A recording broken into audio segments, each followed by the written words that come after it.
Right, so I wanted to make a video. I've got a person, if you're watching this on YouTube, somebody asked about some things on Facebook that were some resources that they had for their classroom. So I was going to try and make a video and kind of break down some of the pieces that they had and see if I can kind of explain what some of these pieces do and how you can use some of these pieces in your classroom. Let's see, I'm going to flip over here, put that there. So I've just took all the pictures that you put on Facebook and kind of brought it into Illustrator here so I can zoom in on them a little bit easier. So basically you've got two groups of things here. You've got screen printing and you've got vinyl. All right. So a lot of these pieces you have are in your darkroom. So this right here is a drying rack. When you coat the screens with the emulsion, you want to put them on the drying rack. You don't want to put them, you want to make sure when they're, if you clean the screens, you want to make sure that you don't have water dripping, because if you have a screen with emulsion here and then you just cleaned a screen here and that's dripping water, that's going to be a problem. Okay, so emulsion reacts to water and light, and if you put water, if it drips on it before, then that can lead to problems. This stuff right here, this is all your exposure unit. So you have, this is the Ryonet exposure unit that you have. This is it with the lid closed. What this does is you've got your emulsion, and like I said, emulsion reacts to light and water. So you clean your screen, you coat your screen with emulsion, and then you go and you put it in the exposure unit. And so there is, and what you don't see from your pictures here is that you need transparencies. All right. So what the transparencies do is basically you have your light bulbs in your glass, and then you have your transparency, your thing that's got your design on it, and then you've got your emulsion on your screen, right? And so then that Ryonet thing, looks like there's some foam pieces here. So this right here is just to keep it where the artwork is close to the screen, because you don't want, if you have your screen here, when you burn a screen just means to add light to it to expose it, okay? So when you burn a screen, you don't want light getting around the edges of your artwork. So that foam or that vacuum holds it in place, all right? I did get a picture, just stole this off the internet, but I did get a picture. So I love the clearly photoshopped, and all the American flag stuff is fantastic too. So this is just a picture of what a transparency might look like. It does not matter what color you are printing. You are using black because you want black because it's going to block out the light. Okay, so it's not about what color, whatever color you print with when you're screen printing, you're going to print that when you put that color ink in the screen. Okay, and when you've got some ink, I'll show you what ink looks like. Let's see. So this would be a transparency. All right. So all of that was exposure unit, and different things about the exposure unit. When you get done exposing it to light, you want to take it to your spray booth and wash out the design. All right. So what happens is emulsion reacts to light and water. So when it's in the dark room, it's not being exposed to light. If you took a screen that had not been exposed to your spray booth and just washed it, all the emulsion would come out. If you took your screen and put it in daylight and then tried to wash it out, none of it would wash out. Okay, so all of the emulsion, orange, blue, whatever color it is, all the emulsion, when it gets exposed to light, it hardens. So when you have your transparency, it prevents it from being exposed to light. That's all it does. All right, so then you go to your spray booth, you hit it with water, and your design washes out. Okay. Other stuff you got here, you got a lot of cleaning supplies, which is nice. This stuff right here, am I zoomed in? Yes. This is, so some emulsions have a reactive chemical to them that you have to add. Some of them come pre-mixed, and some of them, like, you'll have a gallon of your emulsion, but then you have to add your like photosensitive or whatever it's called to it to kind of activate it. So that might be what that is. I can't read the label exactly. I like, I forget the exact name of the one that I like, but there's an emulsion that I get that doesn't have where you have to add the stuff to it. You kind of learn messing around with emulsion, which one works best for you, for your lab and for your exposure unit and all that. The main thing is when you wash out a screen, you shouldn't have a whole lot of what are called pinholes.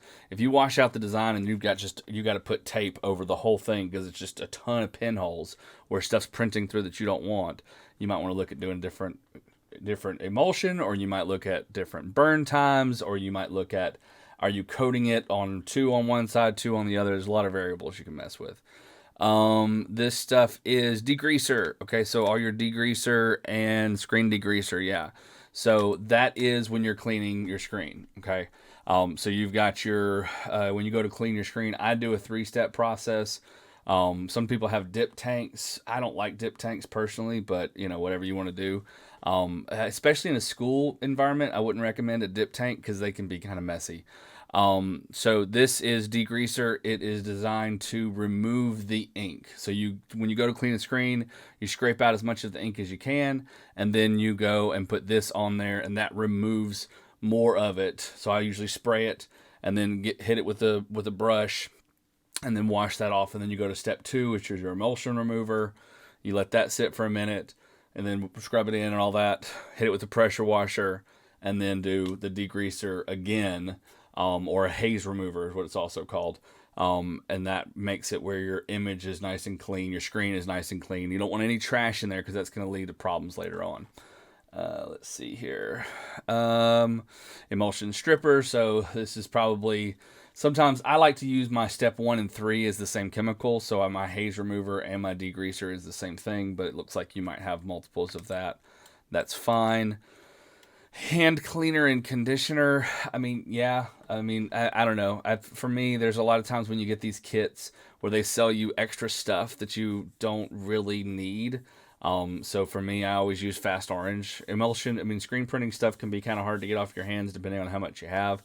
And so I like to use the Fast Orange stuff that you might use in like a mechanic shop or something like that. But this is a product that they have. You know, Ryanette's gonna. I mean, I like Ryanette. I got nothing against Ryanette, but they're gonna. You know, they sell stuff in their kits. You know, blockout water remover. It might be. I use tape. Sometimes blockout. I don't know. I'm not familiar with this exact product, but when you burn your screen, you've got your design in there, and then before you start printing, you want to hold it up to the light. And the general rule is if light will pass through it, ink will pass through it. So I take tape and cover up all the pinholes. You also can have this, which is basically like another version of emulsion that you can use to cover up your pinholes. So sometimes people have like a design here and they'll just cover up that whole area around it. It kind of depends on how well your exposure unit's working as to if you need that or not. More stuff. This is a Temp Gun. Okay, so you probably know what a Temp Gun looks like. If you know what a Temp Gun is. What you want to use this for is as your shirt is coming out of your dryer, you got a conveyor belt dryer.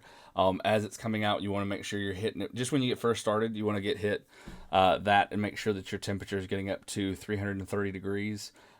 Because otherwise your shirts might wash out. I didn't see a dryer in your setup. I saw a flash unit.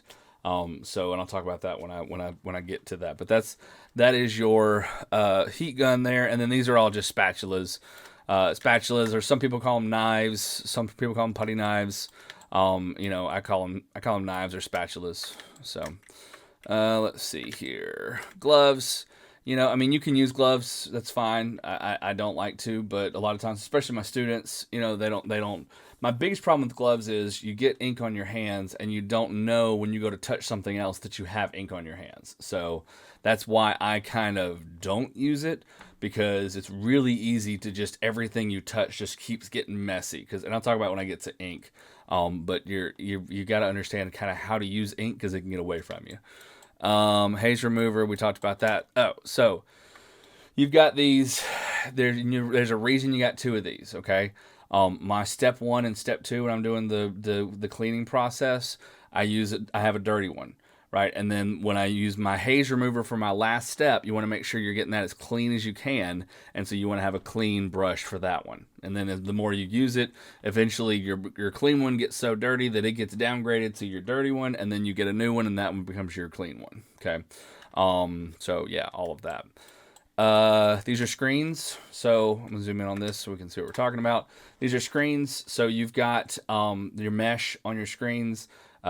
Typically a 85 or a 110. Those are your lower mesh screens.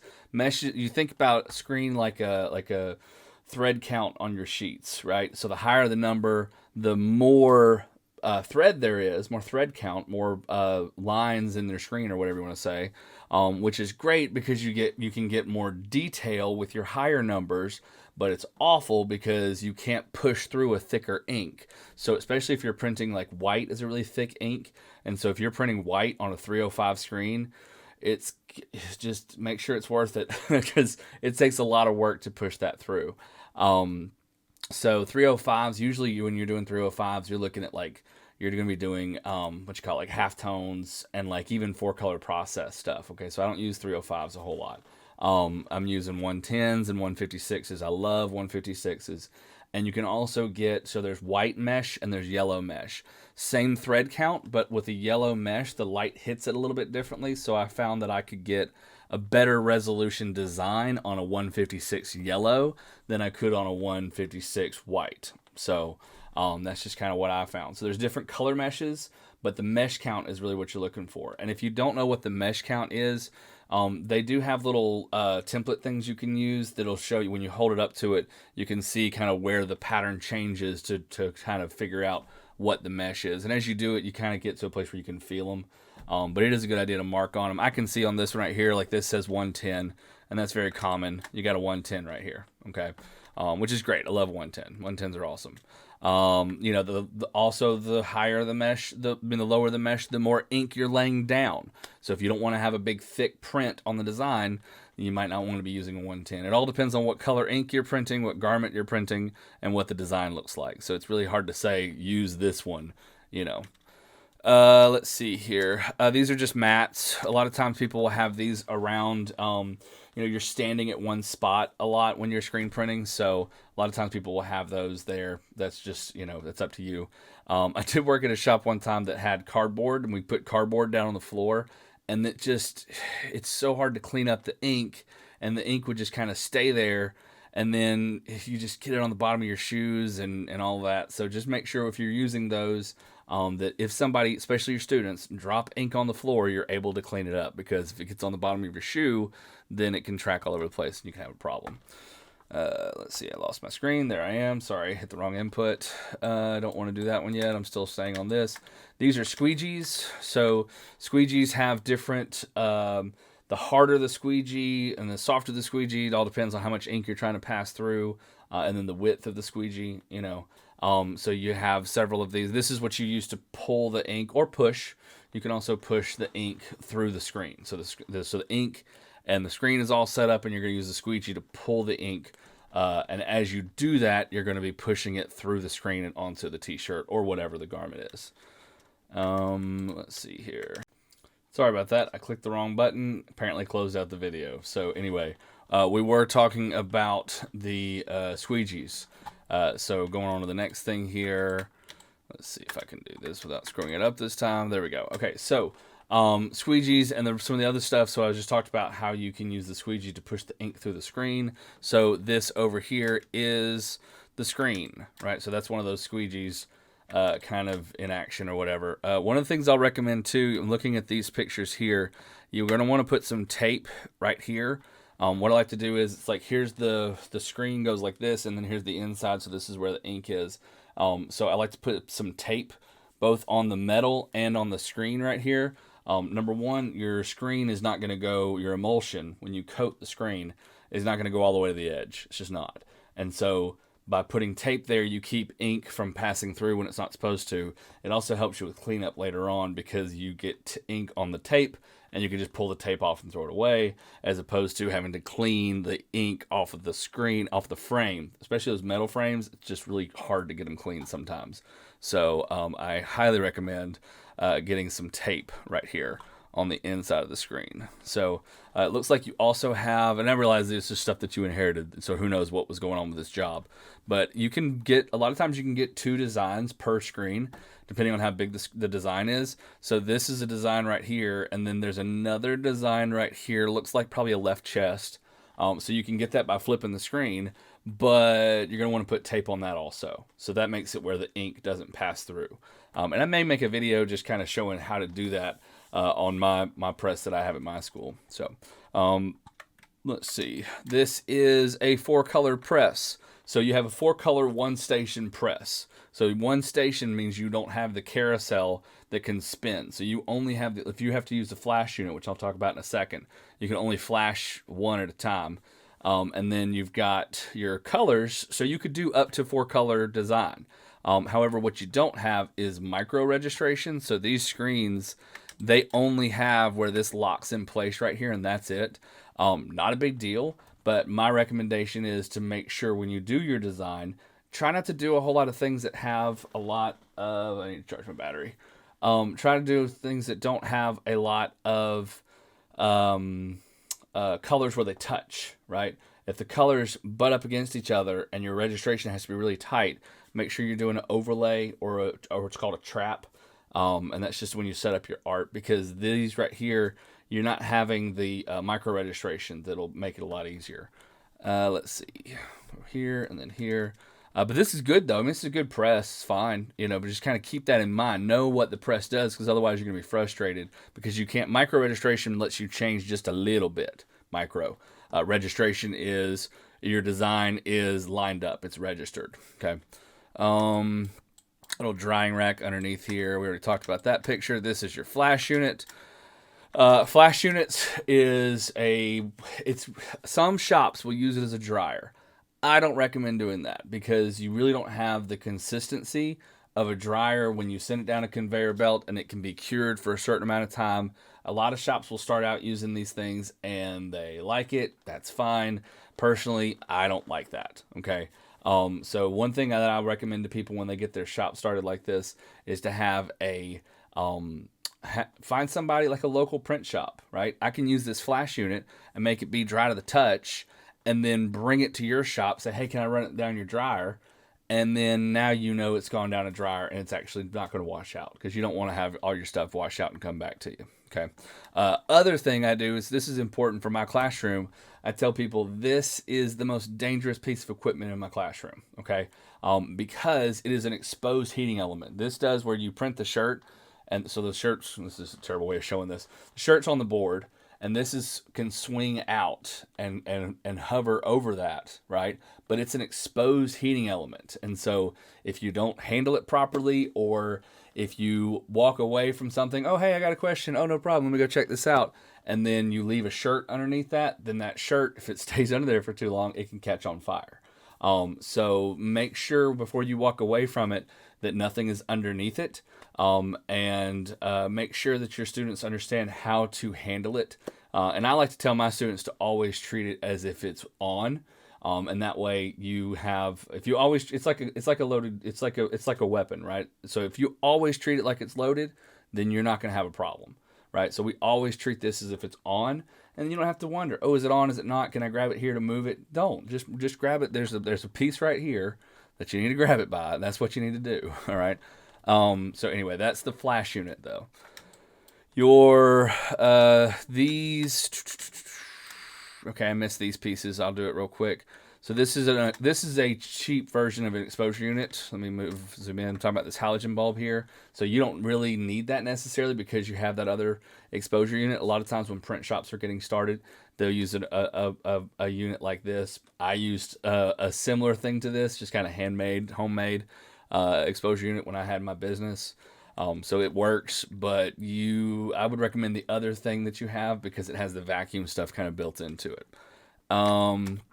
This looks like the base of a heat press. I'm not 100% sure. This might be a light table. So what people do is when they burn a screen and then they're taping up pinholes, they'll put it on a light table to be able to see where the pinholes are. You can also just hold it up to a light, but sometimes it's easier to do it if you're on a light table. So that might be a light table. I'm not sure. Let's see here. Staying in screen printing. These are all chemicals that you use while printing. So you have flash spray tack, you have regular spray tack, and you have screen opener. Those are kind of the three main ones that you would use. And so some of these, like the web one, first off, love it because it makes me feel like Spider-Man. But secondly, you usually use that when you're doing like sweatshirts and stuff. It lays down a lot more tack, and you kind of use it per thing. And so the flash tack, it works better if you're using the flash unit. Regular spray tack works better if you're not using the flash unit. And then screen opener is used to clean. You can use it if you're doing a color change. You got to take the color out. It's also used to clean, like if you spill some on the floor, you can clean that up. Or if you do the if you want to clean the utensils, right? So if you're going to do, I wouldn't recommend doing mineral spirits. I've worked at print shops that use mineral spirits. In a classroom, don't use mineral spirits, right? So screen opener is a good way to be able to clean your utensils, like your squeegees and stuff like that. A side note, I do love, there's a water-based not spray tack, but it's a water-based adhesive that is a whole lot better, because if you're working, like my classroom, I've got computers and screen printing equipment, and that spray tack just gets in the air and it makes it where everything just has kind of a fuzz to it. I don't like that. So I like, there's a water-based tack glue that works a lot better for me. But I don't know what this is. Curable red. Not sure. It's possible. There's some things that are, I don't know for sure what this is, but there are some things that are additives. There's a stretch additive. There's a catalyst that you add if you're doing on nylon pieces. So I'm not 100% sure what that is, but it might be a chemical that you add to your ink depending on what garment you're printing on. So not sure. Ink, not paint. Don't call it paint, okay? I get my students call it paint all the time, and I'm like, if you walk into a print shop and you call this stuff paint, they're going to instantly know you don't know what you're talking about. So most print shops that I've ever worked at have always called this ink. Dallas green, just a nice green color.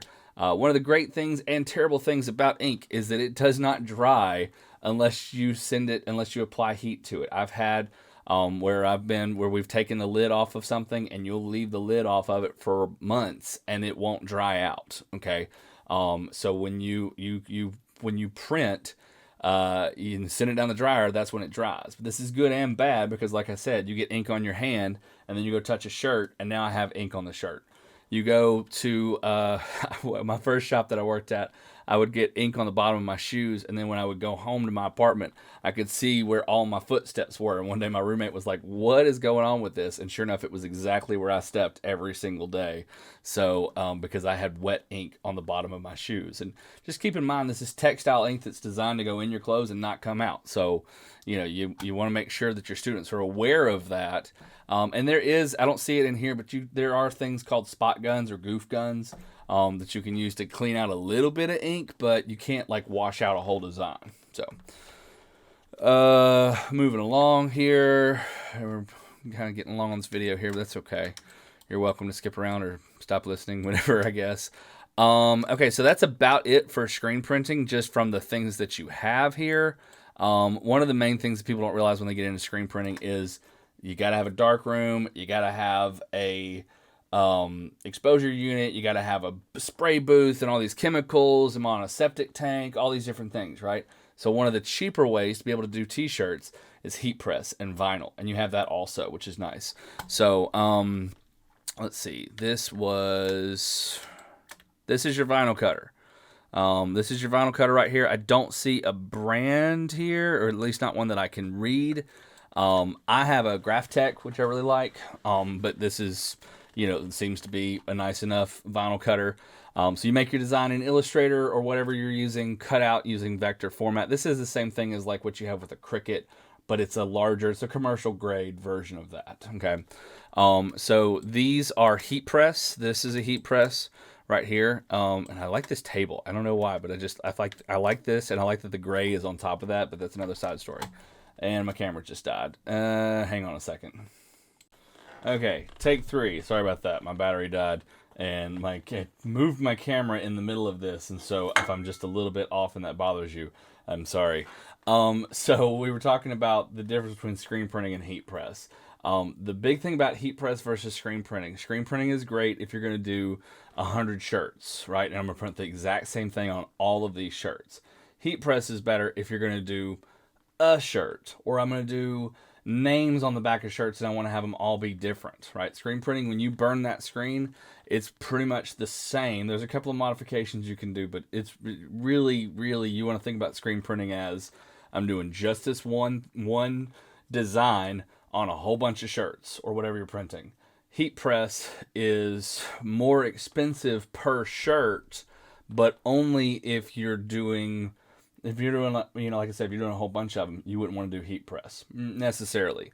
Also, a lot of people get into heat press because you don't have to have a darkroom, you don't have to have transparencies, you don't have to have exposure units, all that stuff. Okay, the ink, it's just a whole bunch of other things that you got to have room for, honestly, to be able to do screen printing. So just kind of keep that in mind. So heat press, I was saying this is your heat press on your, like, I just love this table. I don't know, like the way that okay, whatever, don't get distracted. So table, heat press right here, that goes up. The t-shirt goes on the board right here, and then you bring that down. Usually it's 330 degrees for 15 seconds. And you can do multiple colors on this, but you want to keep in mind, if you do multiple colors, you're going to press, like let's say I'm going to do a 2-color design. I'm going to put down the first one, press it, pull the material off, pull the transparency piece off, about a better term, and then put the other piece on there. Okay, if you just put both of them on there, then it's going to stick to the paper, right? Also, you have to reflect the design. So I can probably, there's a whole other video probably about that particular topic. Let's see here. So that's heat press. This is vinyl cutter. So you put the design in here, and the vinyl cutter, I don't see where the, must be on the other side. This is the back of the machine that we're looking at here. And so these little pieces clamp down on the material. You set the vinyl cutter where you want it to go, or where you want it to start, and it cuts the design out for you. Okay. So your razor blade is probably on the other side. So the razor blade is just a little needle. It goes up and down and cuts out. Basically, it's an Etch-a-Sketch with a razor blade on it. So this is probably another heat press, although it's a little bit different. I don't know. Maybe this is just something sitting on top of it. This is probably not part of the heat press. This has got to be a heat press. I don't know what else it would be. You also had a heat press, yeah, right here. So this heat press is a hat heat press, okay? So because you got to have, when you're doing heat press, you got to have a flat surface. And so that curved surface makes it where you can put the vinyl on there and it presses on a curved surface. They make ones that have attachments that you can do other things, but hats, caps, caps and shirts and maybe cups are kind of your common things. And so this is for hats. Let's see here. And so we're kind of wrapping up here. This looks like it's all vinyl. Looking at this, you can tell that it's vinyl because on the inside of it, it has this white, and you see this Oracal 6 something. You've got numbers here. This has got the different model numbers and all that. Okay, so if it's white on the inside and you've got that little checker, that little grid, then it's probably vinyl.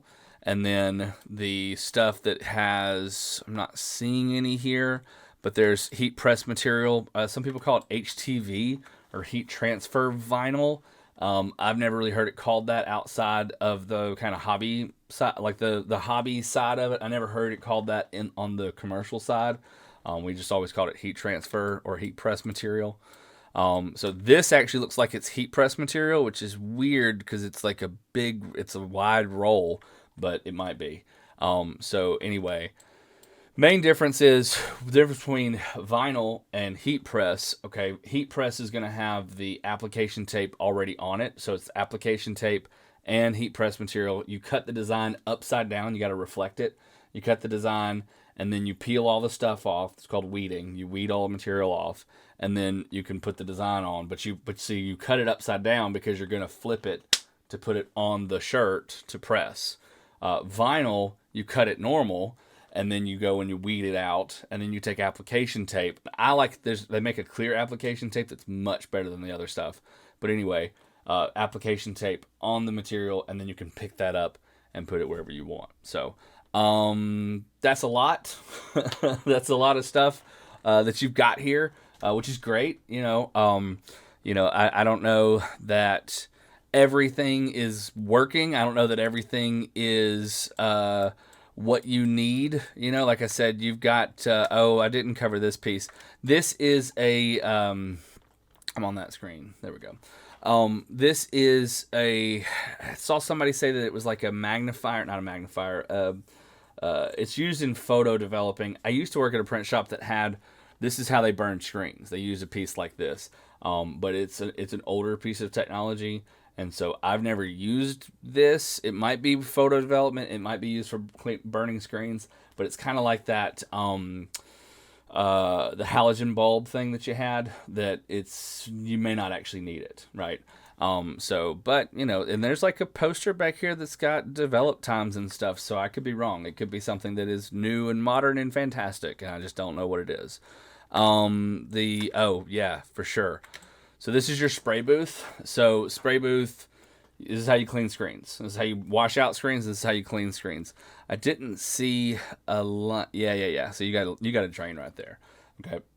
So spray booth just gives you a place you're gonna hit. I don't see a pressure washer in the picture, but maybe it's over to the side. I really recommend having a pressure washer. Don't get a big mamma jamma gas powered. You just want to have your like 1700 psi pressure washer. Because if too much power, you're going to bust screens. Okay, especially high school students are going to get too close. They're going to use a pressure washer at the wrong time or something like that. So you don't have to get something crazy. Just get the $100 pressure washer, and while you're at it, get two, because they do not last that long. But you'll get, with the amount of printing that you're doing, you're not cleaning screens every day. You'll get a good amount of life out of it. But just get the cheapest electric pressure washer you can get, and that'll be fine if you don't already have one.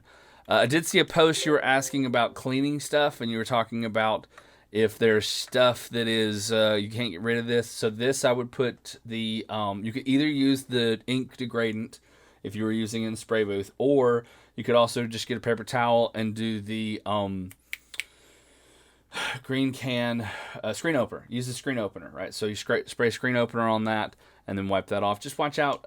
Kids have asthma and different things like that. When you're spraying chemicals and you're doing aerosol stuff, just make sure you're aware of kind of what's going on in your classroom. Because I've had some students that even the next class will come in and they'll say, "Oh, this what does that smell?" or whatever. So maybe if you can go outside to do it, But so you can do ink degradant on that. You can also do. I saw somebody talking about. So this is your scoop coater. Scoop coaters are used. You put the emulsion in there, and then this makes it where you can coat the screen. I like doing a coat, two on each side, But if you've got it, you got to make sure that line that you're using to coat the screen, as you're going, you're holding the screen in one hand, you're coating with the other, or some people put it against the wall. But whatever side it is that you're using to put the emulsion on there, that's what you care about being clean, right? And so sometimes you can take some sandpaper and just grind that down. If you don't have a clean line on the scoop coater, then you might be able to do that. I also saw something you were talking about. What was it? There was a screen. Maybe it was this picture. So there was a screen that you were saying that had a hard time getting it out. If this ink will not dry. I have literally had ink in screens for over a year, and it has not dried. Now it might be a little crusty, but you can still wash it out, unless you're dealing with water-based ink, or you're dealing with there's a chemical called Nylabond that you put in if you're doing if you're doing like dry fit materials. And so Nylabond is a catalyst, and that may be a brand name, but it's what it is it's a chemical that makes the ink dry faster. All right, and this way you can use it when you're printing dry fit stuff. So it's possible that they use something like that in the screen, and then when you use Nylabond, you got to clean it that day. If you're using water-based ink, you have to keep moving the ink, or else it'll dry in the screen. Like if you just go, oh, I'm gonna go to lunch, let me go over here and do this, then the ink will actually dry in the screen, and it can be a bit of a problem. So I don't know that these screens are that they can't be saved, but that's might be what your problem is if they use some different chemicals. And then honestly, if you're having some trouble getting some screens cleaned, you might take them to if you had a local print shop. Maybe if they had a dip tank, they could soak it a little bit longer. You'd be amazed if you just let it sit for a little while and do the chemical process properly. That you can actually get stuff done. I just realized that I haven't been in the screen here. So hello, I'm back now. Let's see here. So vinyl cleanup, all of that stuff. Yeah. I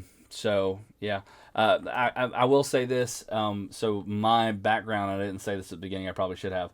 I got into screen printing and graphic design when I was in high school, and so for me, I took a class where we were making T-shirts, because like T-shirts are not really a part of the curriculum necessarily, but it's a way that students can really connect with stuff.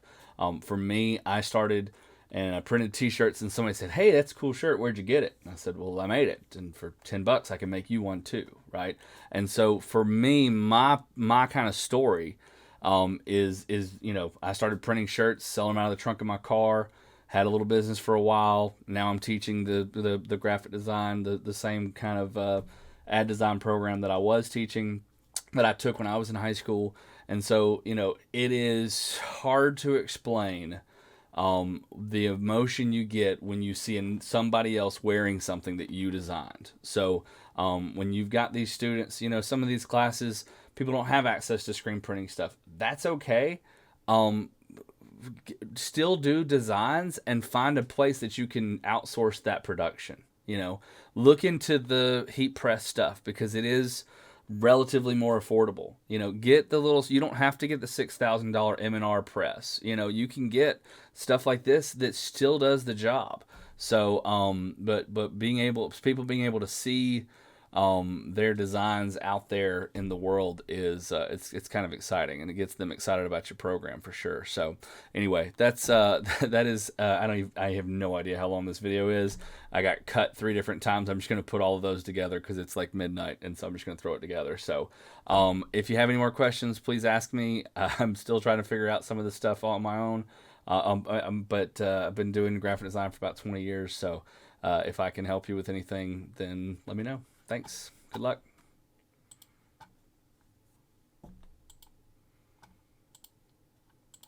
And I can't get the video to stop. This is where I know I'm a professional.